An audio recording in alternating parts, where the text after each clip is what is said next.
Now in this video, I want to talk to you about the three biggest mistakes I see of newcomers to music licensing.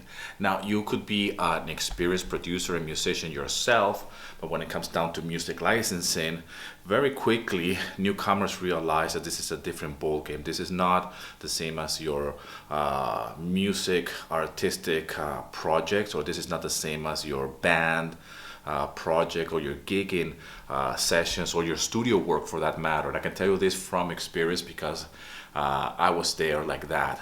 Now, the very first mistake that newcomers to music licensing is number one, to think that you know it all. Now, without being here pointing fingers at anybody and without wanting to offend anybody, I just want to let you know that all of these mistakes, I have made them myself, and I have lived them, and I have gone through it in order for me to share it with you. Here I am, an experienced musician, producer, and composer. I went to college to study sound engineering. I had many years of experience with music. I studied music theory from an early age. I'm a guitarist, high level of musicianship, and all the things to back that up, like degrees and diplomas and whatnot. And yet when I came to the music licensing world and composition for media and for TV and film, I realized that I didn't know everything that I was thinking that I knew. And I had this air of like, I already know how to make music, I already know how to compose, I already know how to mix, and I already know how to arrange and package my music in such a way that I could be selling it on royalty-free libraries. And yes, my music could easily be on TV and film.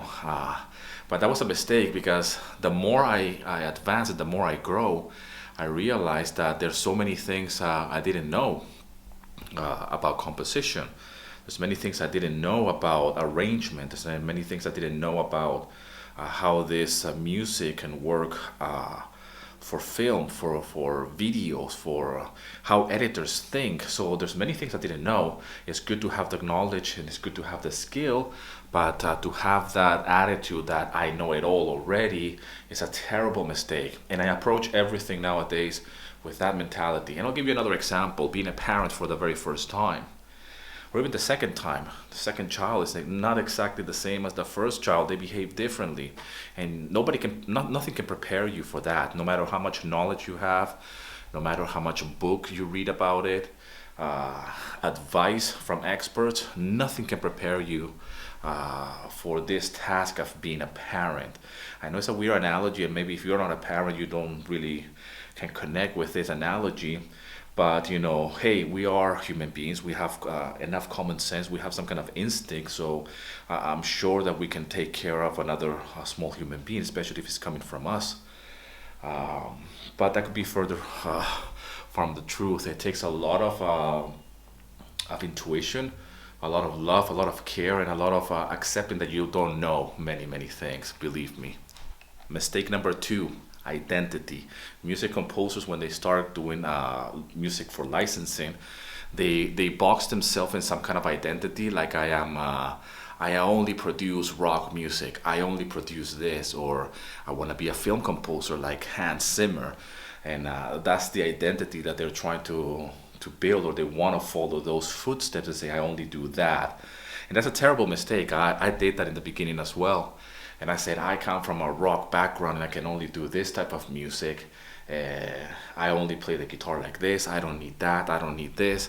And try to create this image of myself. And the reality is that when you do music for licensing, you don't have an identity, meaning that you can compose any music that you want. Of course, you have certain skills when it comes down to your niche and your genre. For example, I'm a guitar player, so that's where I excel, and that's where I actually shine. And yes, I always preach and teach all of my students to focus on their strength, but you always need to be always learning new techniques, new ways of doing things, composing on different genres, learn a new instrument, always looking for ways of spicing up your knowledge, and don't box yourself in a particular identity as a composer. because the only thing that you're gonna be able to do as a music composer for media is that you can actually compose music in all styles. It could be music for a rock kind of like TV show theme, if that's what they're looking for. It could be children's music. If you're able to reproduce that, that doesn't mean that you're just composing music for cartoons. You can be composing music for cartoons, for rock shows. It could be composing music for film, a little bit more cinematic, suspense. And I'll give you an example. At this very moment, I'm going through one of those phases of composing more cinematic music, which is not something that I usually do. And it's not something that I have closed the door to that, but it's something that I was aware of, like I don't do that, or I'm not a composer for this type of genre of music. And I've done that in the past as well, many, many times. And that's a terrible mistake, because the whole point of being a composer for licensing and for media is that it's so much fun when you can wear different hats and you can say, today I'm going to be a cinematic composer. Tomorrow I'm going to compose a kid's theme for a cartoon. And the day after, I'm just going to compose a horror theme for a horror trailer kind of track, hybrid. And the day after that, I'm going to compose a heavy metal track. If you are able to compose all of those styles of music and wear all those different hats, that's where you get the most fun of it. Again, you're still focusing on your strength, because all of this music will have your own personal touch, but that's where the fun is. So don't box yourself and say, I have to be like this or like that, or I'm just going to be a phase composer. I'm everything, okay? I'm a guitarist, I'm a rock musician, that's where my roots are, but I can do anything. And I'm always learning, always enhancing my skill, which goes back to the mistake number one. Try to think that I know it all, but actually if I can learn more, then that means I can apply that knowledge and really diversify as well my skill as a composer and learn from different genres, learn from different types of music, that they will work with different projects. And finally, mistake number 3 is rejection.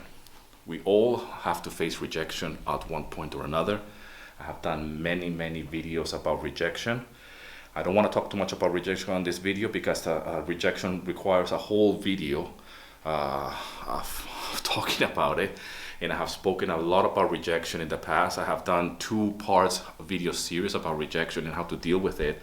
But rejection is just feedback. Rejection is just the world telling you, hey, you're doing something, you're trying, but it's not good enough. How much more can you take and move forward?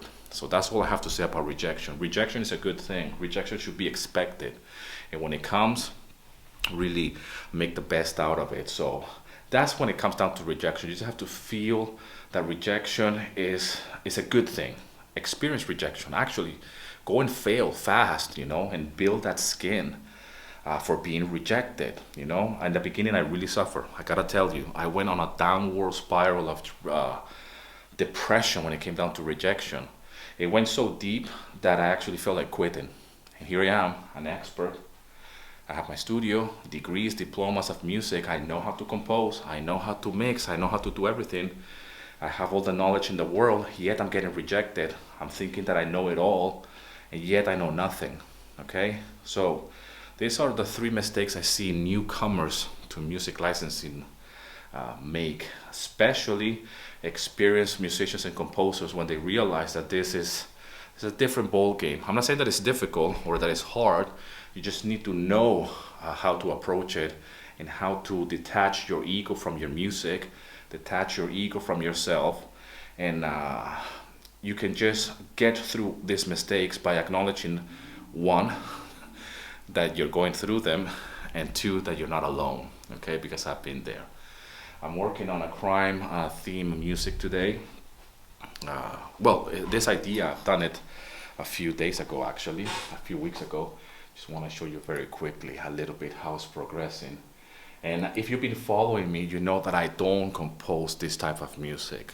But I'm getting out of my comfort zone, and I'm really experimenting with this crime theme, this forensic investigation, if you will, and this more cinematic side of me, because I specialize a lot on acoustic work, acoustic guitar work, a lot of rock, a lot of corporate music as well. But check it out. I'm just gonna play you just a little bit of it, see how it's coming along, and tell me what you think.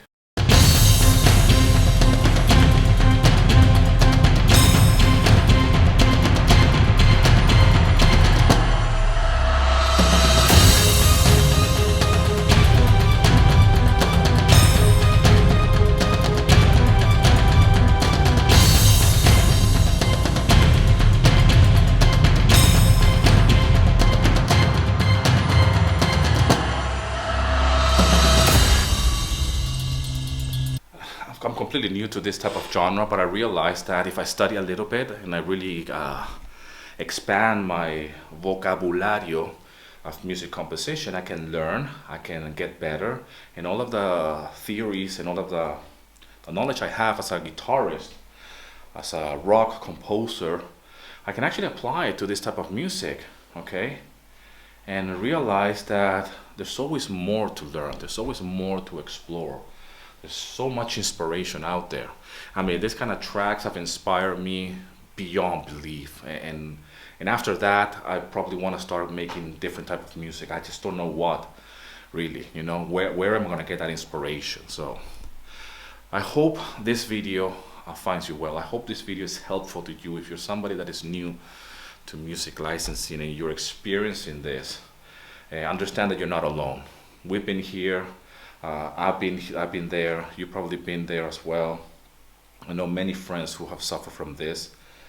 I try to address this issue. If you're interested into learning more about music licensing or selling music on royalty-free library, download my free guide, link in the description.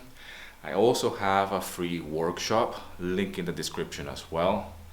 And as always, thanks a lot for all the love and support. Thanks for subscribing to the channel. Check all the other videos I have concerning music licensing and royalty-free libraries as well. And as always, rock and roll, and here's to your success.